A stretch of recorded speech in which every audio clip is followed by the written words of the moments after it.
Hi friends, attitude star Chandrahas, Vismayashri, Richa Joshi, Ambikavani, Ritu Mantra తదితరులు నటించిన cinema Ram Nagar Bunny. ఈ సినిమాకి శ్రీనివాస్ మహత్ దర్శకత్వం వహించగా అష్కర్ అలీ ఫోటోగ్రఫీ అందించారు. Music director Ashwin Hemanth. ఈ సినిమా ఎలా ఉందో ఇప్పుడు చూద్దాం. రామ్ నగర్ బన్నీ పని బాట లేకుండా తండ్రి ఆటో నడుపుతూ ఉన్నా హ్యాపీగా తిరుగుతూ అమ్మాయిల వెంట తిరుగుతూ టైంపాస్ చేస్తూ ఉంటాడు. ఒక అమ్మాయి కాకపోతే ఇంకొక అమ్మాయి, ఆ అమ్మాయి కాకపోతే ఇంకో అమ్మాయి అంటూ అమ్మాయిలను కూడా మారుస్తూ తన చుట్టూ తిరుగుతున్న అసలైన ప్రేమను గుర్తించకుండా తిరుగుతున్న బన్నీకి నిజమైన ప్రేమను గుర్తించే సమయం వచ్చేసరికి ఆ ప్రేమ దూరం అవుతుంది. ఆ తర్వాత నిజమైన ప్రేమని పొందడం కోసం బన్నీ ఏం చేశాడు అన్నదే కదా.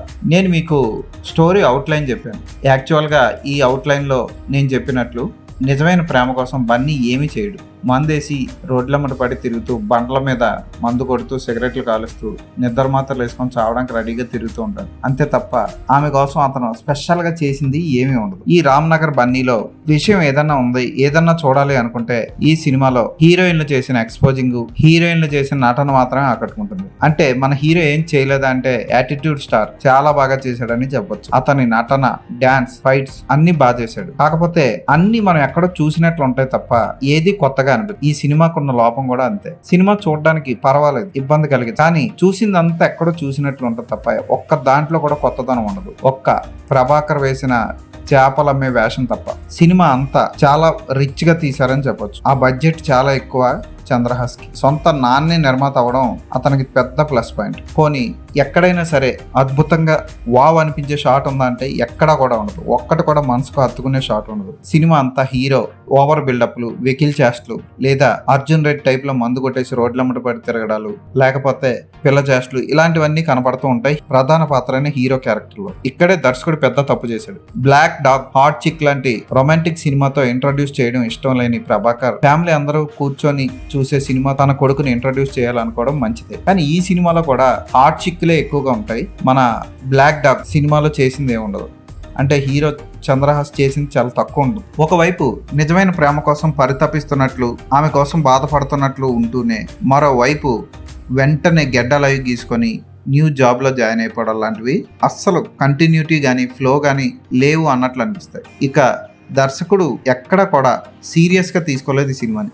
మొత్తం సిల్లీగా ఇష్టం వచ్చినట్లు తీసి పడేశాడు. 10 లక్షల కోసం ఆంటీ ఏజ్ ఉన్న ఆవిడని పెళ్లి చేసుకోవడానికి హీరో రెడీ అయిపోవడం, కారు మీద ఎక్కి 2 చేతులు చాపి ప్రపోజ్ చేయడం, అది చూసిన తండ్రి కొడుకుని తిట్టడం, తర్వాత ఆవిడ 10 లక్షలు ఇస్తుందనగానే ఆ పెళ్లి చేసుకో ఏమవుతుందో పద అన్నం, ఆంటీ అన్న ఆంటీని కోడలుగా చూడడం లాంటివి కొంచెం ఓవర్గా అనిపిస్తాయి.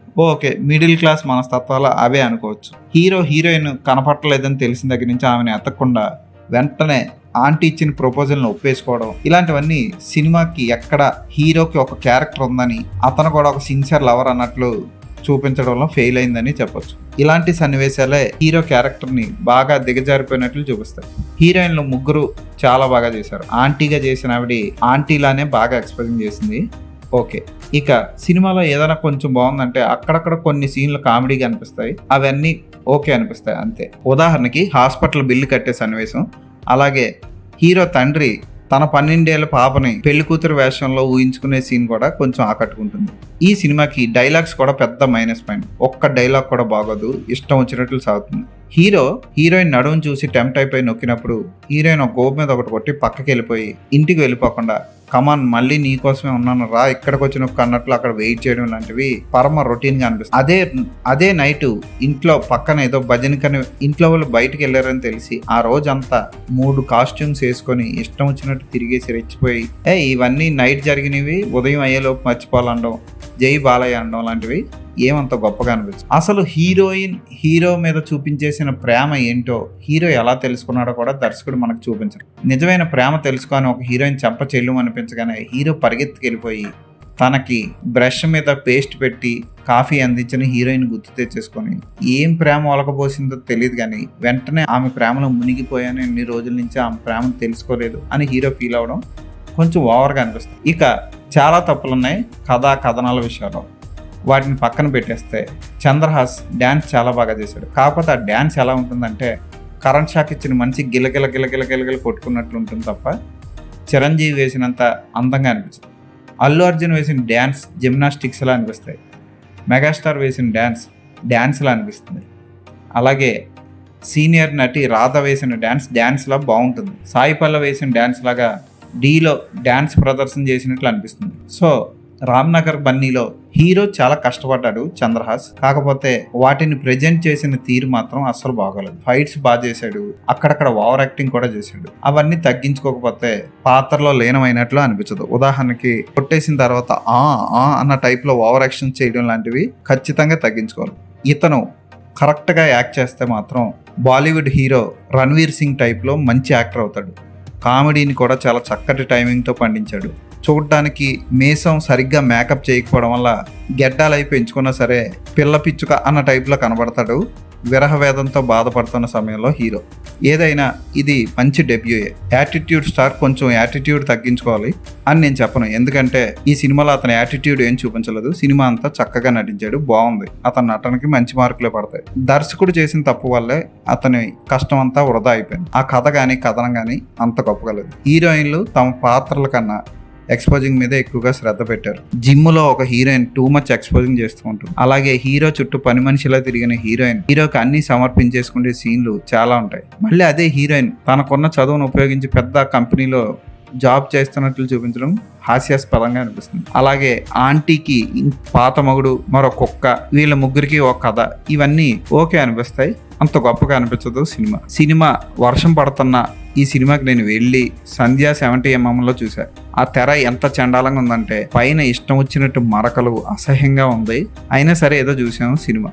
నేలలో ఒక 50 మంది ఉన్నారు. మిడిల్ క్లాస్ లో నేను ఒక్కడనే ఉన్నా. ఇక బాల్కనీలో అయితే ఓ 10 మంది ఉన్నారు అంతే. ప్రభాకర్ తన కొడుకుని ఒక మంచి కుటుంబ కథా చిత్రంతో పరిచయం చేయాలనుకున్నాడు. కానీ సేమ్ మళ్ళీ బ్లాక్ డాగ్ హార్ట్ చిక్ లాంటి కథతోనే ముందుకొచ్చాడు. కాకపోతే కొంచెం ఫ్యామిలీ కలరింగ్ ఇచ్చాడు.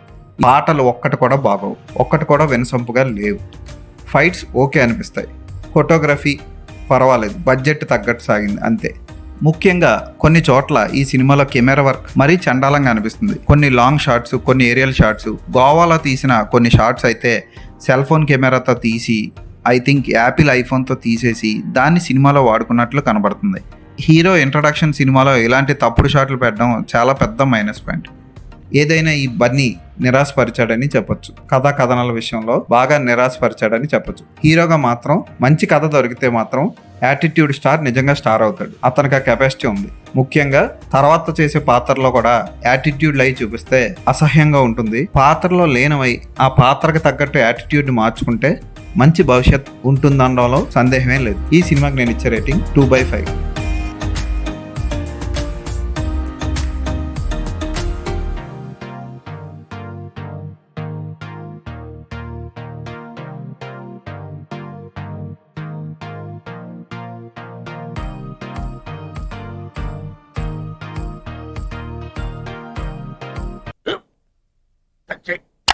మన స్కూల్ బెంచ్ లాగా ఎంత గట్టిగా ఉందోరా. కొట్రా, కొట్టు, పర్లేదు, కొట్టు. అబ్బా చేయి నొప్పి పెట్టేసింది బాబాయ్. నీకు నొప్పి ఏంటి నువ్వు కొడతావా? కమా బిట్ మీ యార్. వద్దు బాబాయ్. వాణ్ణి నేను కొట్టడం లేదమ్మా, వాణ్ణే నన్ను కొట్టమంటున్నాను. నువ్వేం కంగారు పడక్కర్లేదు. అడు తిరుగుతావేంటి?